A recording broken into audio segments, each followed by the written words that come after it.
les récits que la Bible nous donne sur Lot, par rapport à la grandeur de la Bible, c'est très court, on n'a pas beaucoup, mais ce qu'on a, c'est très riche en enseignement. Amen, gloire au Seigneur. Et malheureusement, tout ce qu'on reçoit de Lot, c'est riche dans le sens où on sait après que beaucoup des choses que Lot a fait, c'est des choses à ne pas faire. Le Seigneur fait une promesse à Abraham, il dit, je ferai de toi une grande nation, et je te bénirai, je rendrai ton nom grand, et tu seras une source de bénédiction. Tu seras une source de bénédiction. Je bénirai ceux qui te béniront, et je maudirai ceux qui te maudiront. Et toutes les familles de la terre seront bénies en soi. Et l'Éternel place autour de lui et de sa famille des clôtures. Parce qu'ils ont reçu une promesse et parce que les promesses vont s'accomplir. Lot, qui est sous la tutelle d'Abraham, bénéficie directement de la providence divine. Abraham a reçu les protections pour lui, pour sa famille et pour tout ce qui lui appartient. Lot fait partie de tout ce qui lui appartient, puisque Abraham a pris en charge Lot, son neveu, à la mort de son père, du père de Lot. Il n'a rien à faire. Église, c'est incroyable. Il n'a rien à faire. Il doit juste prendre les bénédictions que Dieu envoie à Abraham.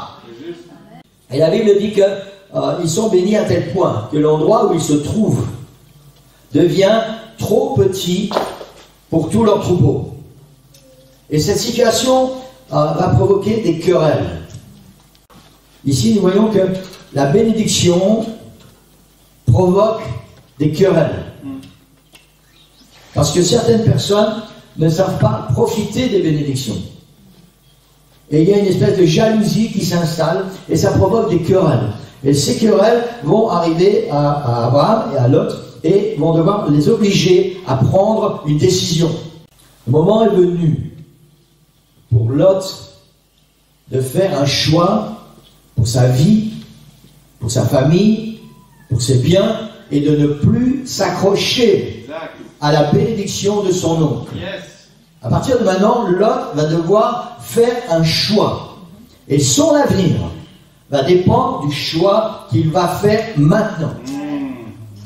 Et le problème n'est pas de faire un choix.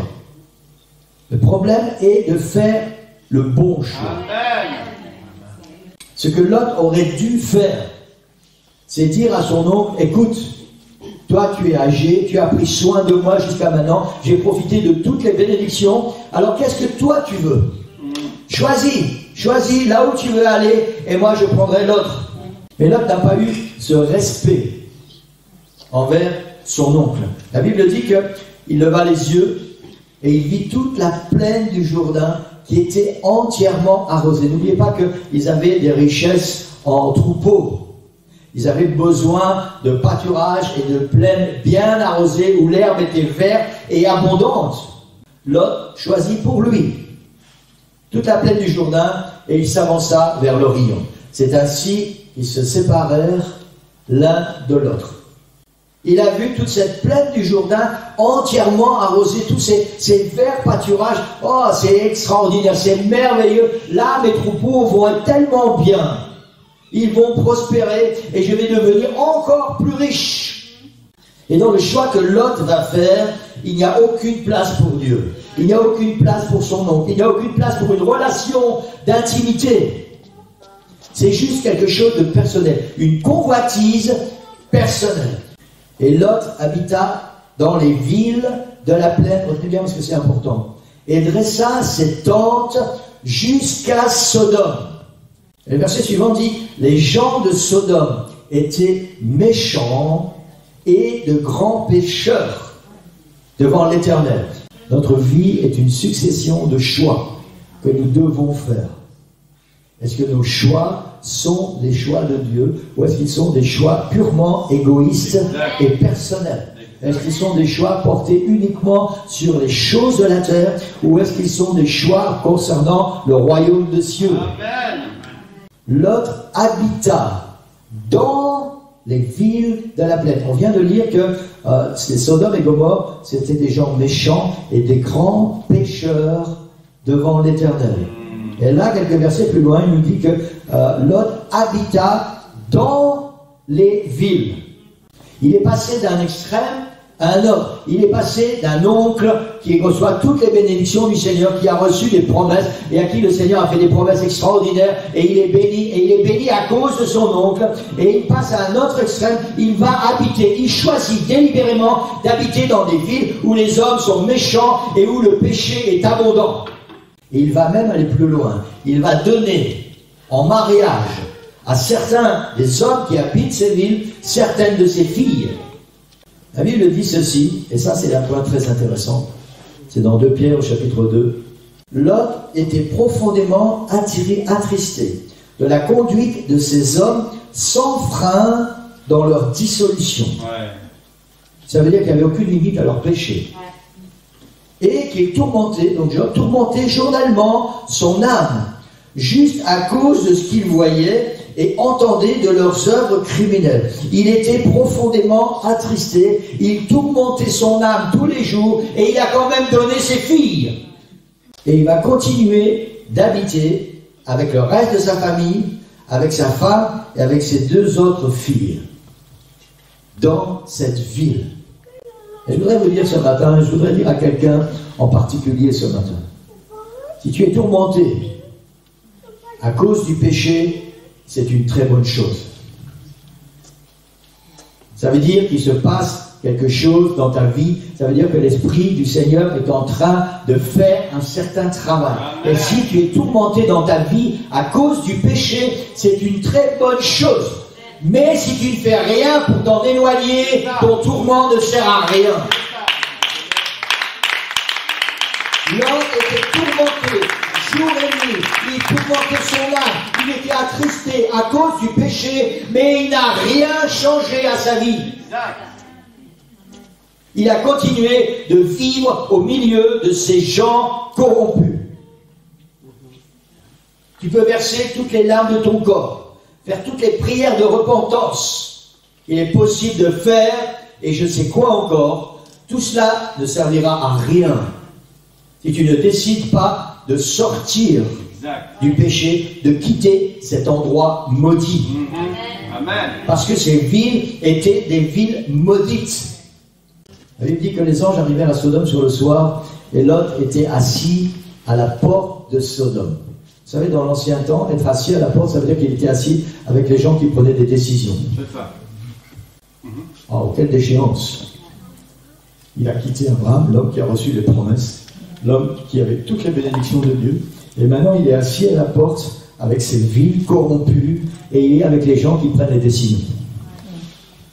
Ça veut dire qu'il a trouvé sa place dans ce monde de péché. Il a trouvé sa place.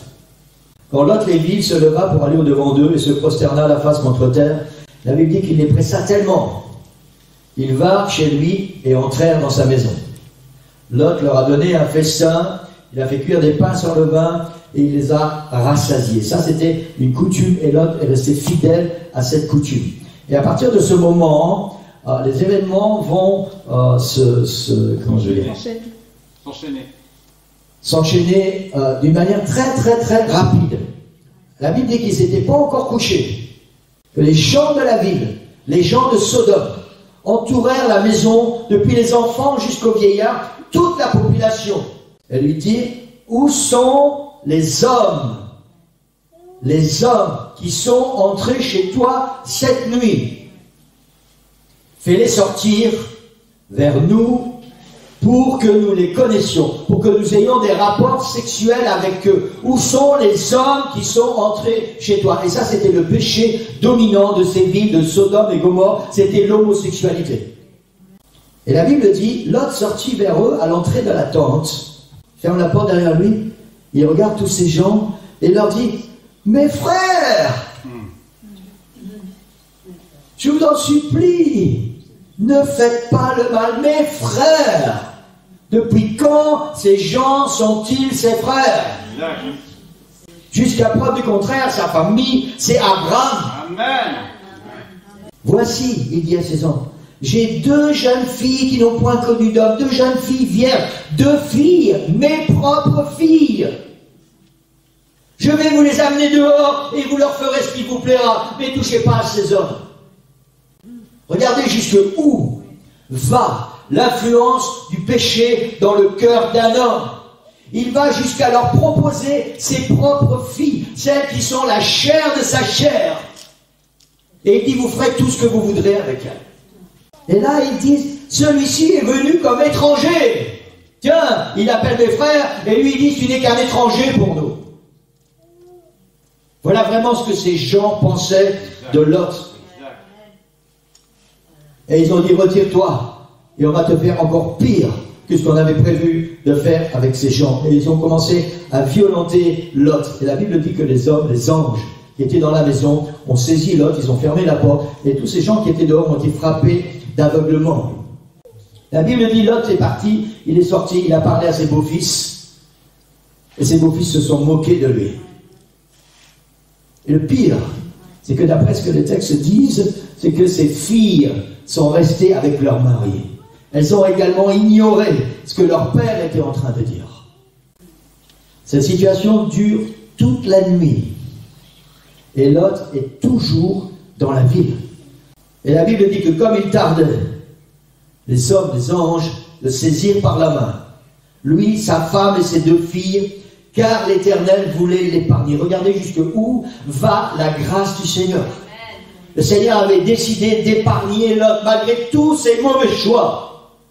Et là, encore une fois, Lot fait un mauvais choix.